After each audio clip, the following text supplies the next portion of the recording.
Hello guys and welcome back. Today we are covering everything that has happened with Borderlands 3 up to the day before this video comes out. We have a ton of news to cover, so I reached out to a friend of the channel, Epic No Nonsense Guides, to help out. I'll link his YouTube channel down below and he'll jump in with a few stories a little later. Make sure to follow both of us on Twitter at HayderHype and at EpicNNG, and with that, let's get right into it. Let's start with the new characters we've seen and their voice actors. The new Siren is being voiced by Zahra Fazal. She also has an acting credit in Young Justice, Apex Legends, and League of Legends. Jim Fonda is replacing David Eddings as the voice of Claptrap. He's a great voice actor, and he's been voices in Battleborn, Smite, and My Hero Academia.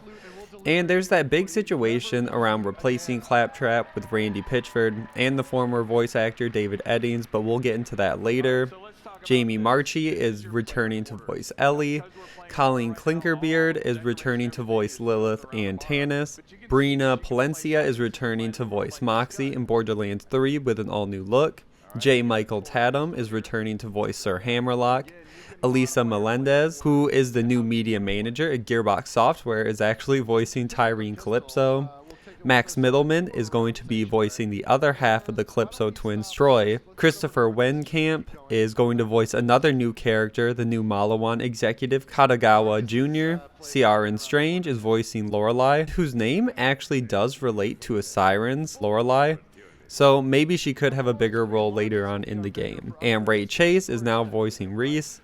And in the announcement tweet, he mentions Troy Baker saying, quote, "I'm honored to announce that I play the mustached Reese in Borderlands 3. I played all of the tales from the Borderlands and greatly admire at Troy Baker VA's hilarious performance. His work is a true inspiration to me. I'm not a perfect voice match, but a new interpretation. I sincerely hope you enjoy." So to me, hopefully there's no bad blood between Ray and Troy, and the game can move forward without too many other problems. Then the managing producer of narrative for Gearbox Software in Borderlands 3, Randy Varnell, did an interview with GameSpot and gave some more information on Sirens, and probably the most we've gotten in years. He says, quote, "The Sirens are a very, very important theme of this game. You've got Lilith, you've seen Maya returning, and we know Amara. The brand new playable Siren is there. The villain of Borderlands, Commandant Steele, is dead. She's dead. She's gone. Angel is dead. She's gone. There's 3 more Sirens unaccounted for. I would just say for all the fans out there, we are absolutely sticking to the canonical lore. There are only 6 Sirens in the universe at any one time, and in this game, we'll delve a little bit more into how that all happens and what's going on. And we'll ask some interesting questions. I don't want to spoil anything because there's so much fun to be had there." So from his comments, it definitely seems like there's some workaround for how Tyreen and Troy will fit into the whole Siren lore and Siren making. Randy doesn't say anything about them, and it seems kind of odd him not mentioning Tyreen. It would have been really easy for him to mention it because for the most part everyone assumes she's a Siren because she physically looks like a Siren. So it looks like we will just have to wait and see what Gearbox has in store for these Sirens and what Tyreen and Troy are if they aren't Sirens. And I don't think Randy not mentioning her was an accident. So then we got the gameplay reveal, and there's a laundry list of new things we got, so I'm just going to do the quickest recap ever. I just recommend at this point you guys have probably seen the event or should just watch the event in whole.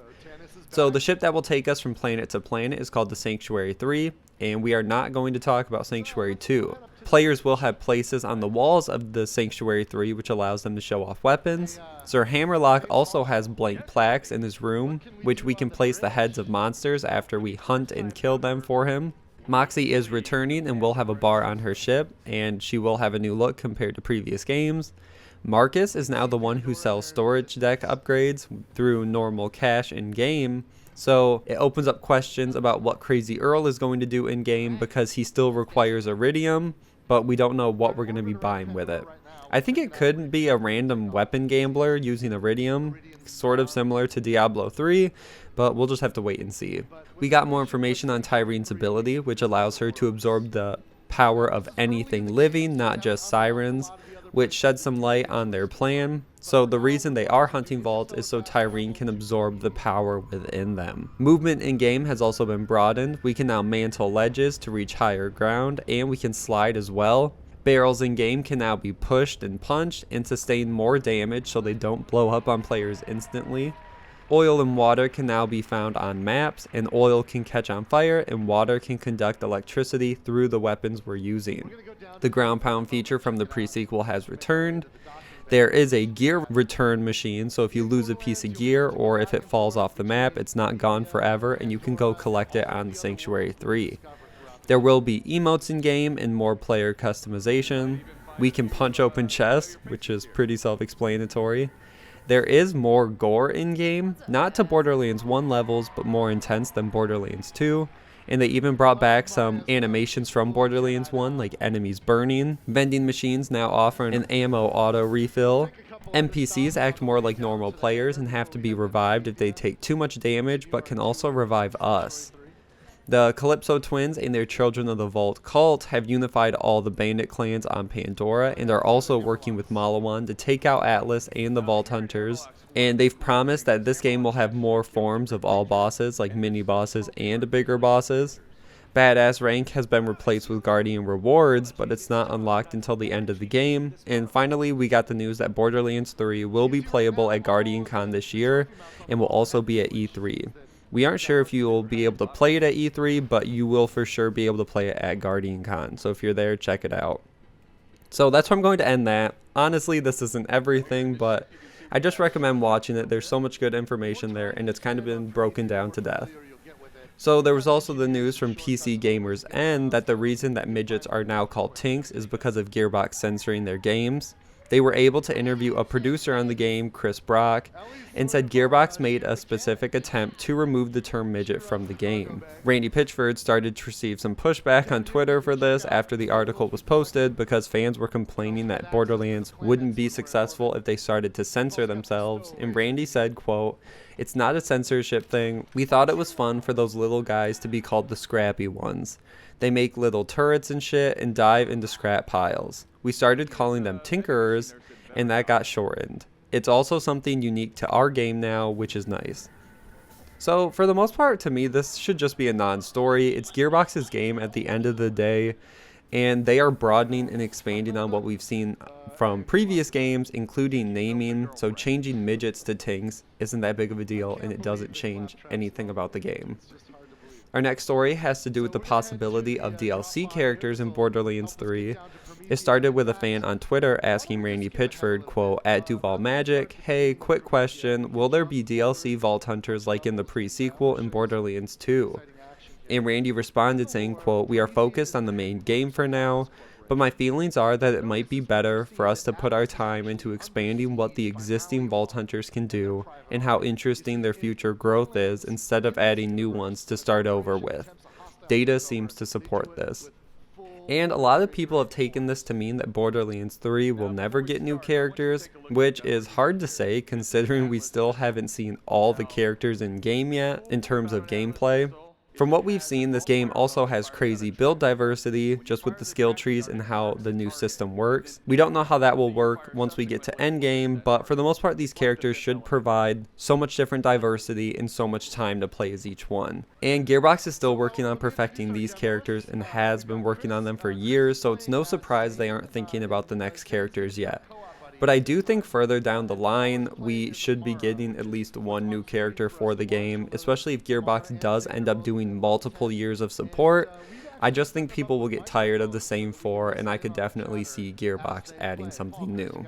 Now I'm going to pass it over to Epic to cover the ordeal between Randy Pitchford and Claptrap's former voice actor David Eddings, along with a rumor that the old Vault Hunters have died. Thank you, Hayder. I'll waste no time and get right into the first topic, being David Eddings' ongoing feud with Randy Pitchford. Now, there is a ton of threads that you can read on Twitter from Mr. Eddings himself, but he basically says that he had done hundreds of hours of unpaid voiceover work for Gearbox, and when he finally had enough, things turned very sour. There is a bunch of claims made by Mr. Eddings, including one stating that Randy stole $12 million from the employee royalty pool, and that Gearbox employees are asked to take lower salaries in exchange for higher royalties. loyalty shares. He even goes on to say that Randy himself actually assaulted him in the lobby of the Marriott at GDC 2017, and that after the matter was reported, Randy actually fired David. I don't have much information on what went down that day, but regardless, David also states that he was willing to put all things aside and reprise the role of Claptrap for free as a way of giving back to the fans and making up for owed loyalties within Gearbox. Of course, Randy was not silent on the matter, and he did fire back, claiming that David was offered twice the normal salary to reprise the role of Claptrap. However, David refused. Randy even went as far as calling David bitter and disgruntled. As of right now, Gearbox have said that they do take these sort of situations very seriously and are looking into the matter. However, this did not stop many fans from grabbing their pitchforks and going after Gearbox. David did quickly calm the situation down, however, stating that while Randy is a big part of Gearbox, it's not the fault of the employees that work there, and attacking them is not the right move, and I definitely agree with him, so big thumbs up to David. So it seems that David is handling the situation very mature, whilst Randy is visibly very upset over the matter, so we will have to see how this all plays out in the future.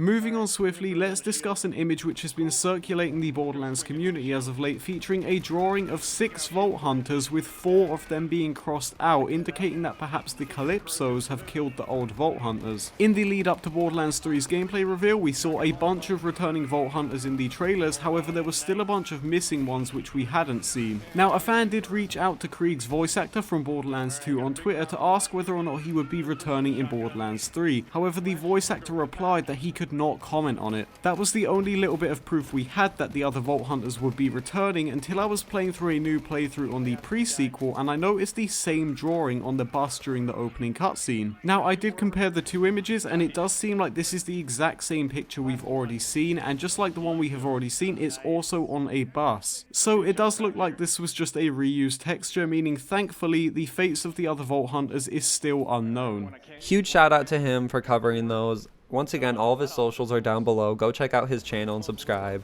and let's keep moving forward. So let's cover some interview news.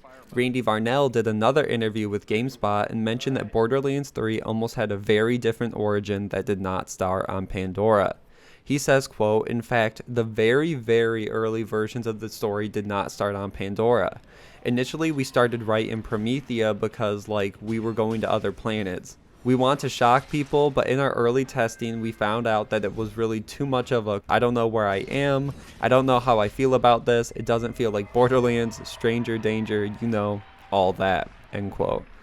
Which makes sense that Gearbox would scrap the idea because it would require a lot more finesse narratively to work around and explain why we're on this new planet for all the fans that aren't dedicated and super hardcore, while starting on Pandora gives them a lot of time to sort everything out and kind of build up to leaving.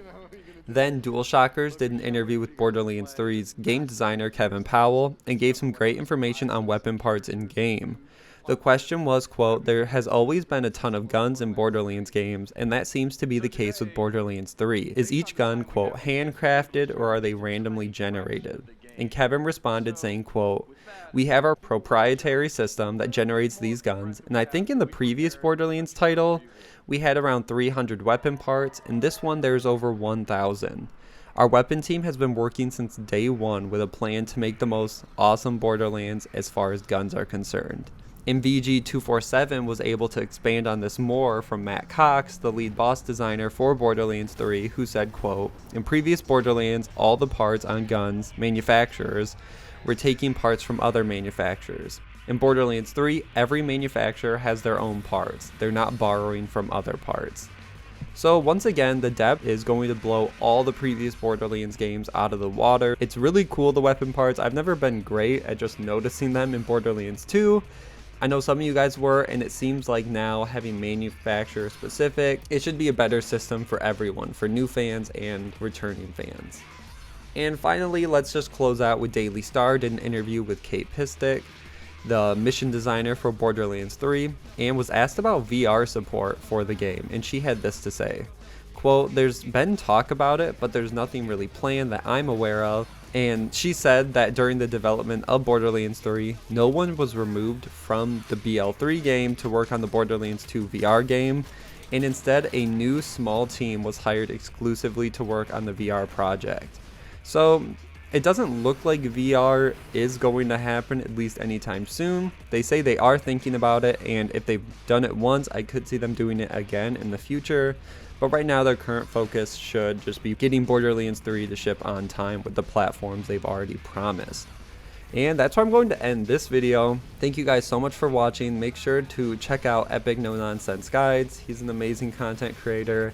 Go check out his YouTube and Twitter. Make sure to follow me everywhere else. You guys can subscribe for all things Borderlands. Make sure to like and share this video, and I will see you guys in the next one.